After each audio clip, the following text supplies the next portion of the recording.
जी महिलांच्या मुद्द्यांव्यतिरिक्त सध्याच्या राजकारणाशी संबंधित काही प्रश्न आहेत जे आम्हाला तुम्हाला विचारायचे आहेत. अवघ्या काही महिन्यात तुमच्या सरकारला 2 वर्ष पूर्ण होतील. या 2 वर्षात तुमच्या समोरील सर्वात मोठी आव्हाने कोणती होती? बघा, मी असं म्हणतो की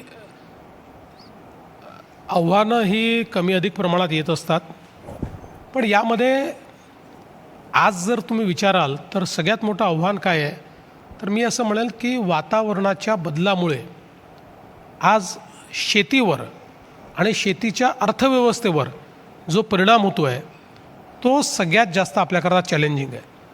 बघा, महाराष्ट्र एक असं राज्य आहे, आपण अर्थव्यवस्था आपली देशातली सगळ्यात मोठी आहे, किंबहुना जगातली 30व्या नंबरची 30th बिग अर्थव्यवस्था म्हणून महाराष्ट्राची अर्थव्यवस्था आहे. पुढच्या 2 वर्षामध्ये आपण सिंगापूर आणि UAEच्या अर्थव्यवस्थेला महाराष्ट्र पार करेल इतक्या वेगानं ती वाढते आहे. इंडस्ट्रियल इन्व्हेस्टमेंट खूप मोठ्या प्रमाणात येते आहे. FDIमध्ये आपण नंबर 1 आहोत, 40% FDI आपल्याकडे येतो आहे.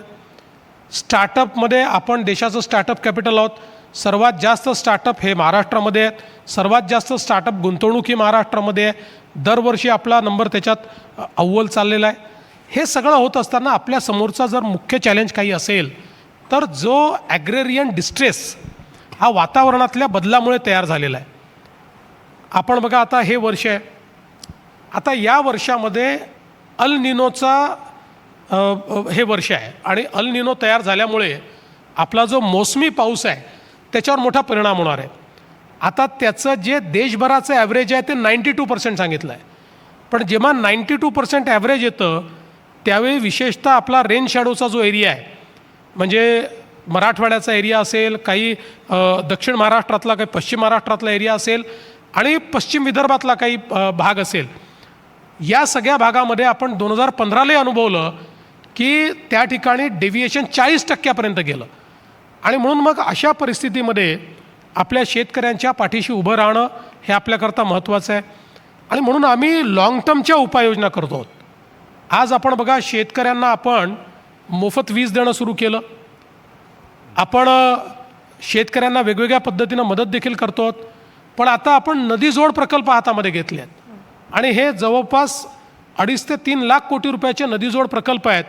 हे प्रकल्प पूर्ण झाल्यानंतर महाराष्ट्रातला दुष्काळ हा भूतकाळ होईल आणि महाराष्ट्र सदा सर्वदा पाणीदार असेल. अशा प्रकारच्या काही उपाययोजना आपण हातात घेतल्या आहेत. आपण नानाजी देशमुख कृषी समृद्धी योजनेसारखी योजना, ज्यातनं जवळपास 10,000 गावांमध्ये आपण पूर्णपणे शेती क्षेत्र टर्नअराऊंड करतो आहोत. आपण शेतीच्या क्षेत्रामध्ये आता मोठ्या प्रमाणात टेक्नॉलॉजी आणतो आहोत.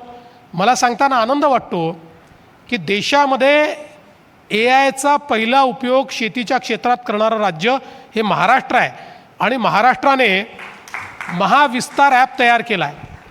हा AI पॉवर्ड ॲप आहे. या महाविस्तारमध्ये आपण जर गेलात तर त्याच्यामध्ये कुठल्याही शेतकऱ्याचा एक एजंट त्या ठिकाणी आहे, त्याचा मित्र आहे. शेतकरी टाईप करू शकतो, बोलून त्याला प्रश्न विचारू शकतो.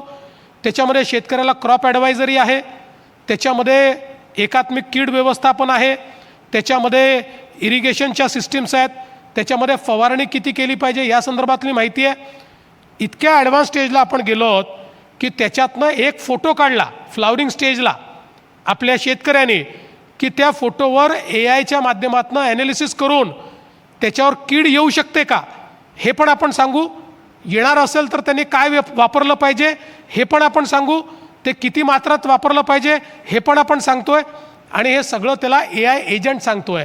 त्यामुळे त्याला टाईप जर करता येत नसेल तर त्यांनी केवळ प्रश्न विचारला तरी त्याला मराठीत उत्तर मिळतं आहे, त्याला हिंदीत उत्तर मिळतं आहे. एवढंच नाही तर त्याला आदिवासी भिली भाषेत, जो आमचा भिल समाज आहे त्यांना भिली भाषेत देखील त्याच्यावर उत्तर मिळतं आहे. त्यामुळे सगळ्यात ॲडव्हान्स अशा प्रकारचा AI टूल जो शेतकऱ्याला 24 तास त्याचा मित्र, त्याचा ॲडवायझर, त्याचा शेतीतज्ञ हा त्याच्यासोबत, अशा पद्धतीनं आपण आता त्याचा वापर चालू केला आहे. आपला प्रयत्न असा आहे की AIचा वापर करून शेतीच्या क्षेत्रामध्ये जे काही त्या ठिकाणी त्यांचं लागत मूल्य आहे ते 25% कमी आणायचं आणि त्यांची जी प्रॉडक्टिव्हिटी आहे ती 50% वाढवायची, अशा प्रकारचा प्रयत्न आपण करतो आहे. हे वेगवेगळे प्रयत्न आपले चालले आहेत, मार्केट लिंकेजेसचे प्रयत्न आपले चाललेले आहेत. पण मला असं वाटतं की अजून काही काळ आपल्याला शेती क्षेत्र स्टॅबिलाईज करायला लागेल. आणि म्हणून मला जर विचाराल तर मी असंच म्हणेन की महाराष्ट्रासमोरचं सगळ्यात मोठं आव्हान हे शेती क्षेत्र स्टॅबिलाईज करणं हेच आहे.